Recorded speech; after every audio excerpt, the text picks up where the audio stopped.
Greetings, my lovely cats. In today's video, we are going to discuss the battle PVP, basically between Saul and between the Marlin. Marlin is obviously the strongest archer we are having right now, despite the fact that he's Generation 2.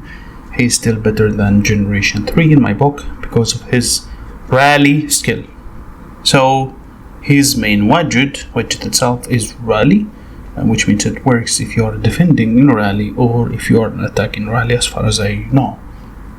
However, when it comes to Saul is lacking any attacking skills. He has no attacking skills at all, like zero. One skill, which is construction, which is not his skill, but that's basically it. The rest of the skills, both of them would add stats into the battle, but that's it.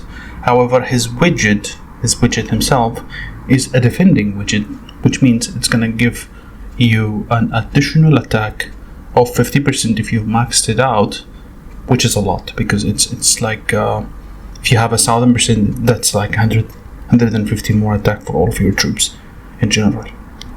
So yeah, it is very nice. I did not upgrade it to the max, I just kept it at level 3 to be fair with Marlin, despite the fact that Marlin widget is not gonna work in normal attack. But here's the thing, this is not a rally testing. This is a camp testing. Camp testing would give an advantage to Saul overall because his skill, the widget skill itself, is going to work, while Marlin is not going to work. But Marlin has literally 3 skills that is way much better than Saul, and which is why we are going to try it anyway. So this is the tests. Enjoy it. We are going to collect a lot of information, and then we will end up giving you the final results of the camp testing between both of these.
Distant winds, a haunting call.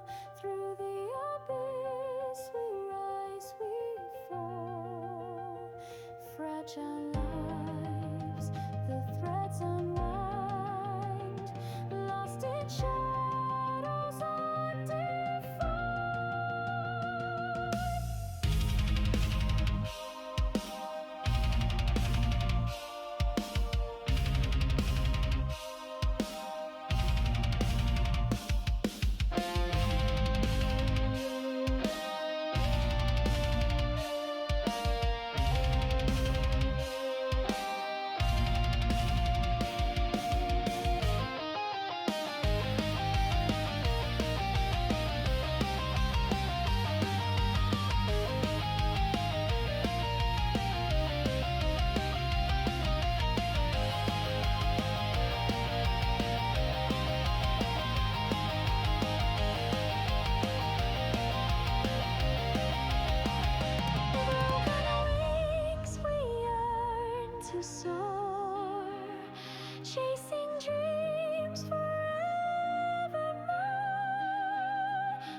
These are not the only tests that we have made. We made a lot of attacks and we have collected all of them on a couple of Excels. This is one of them. These are only 20 attacks.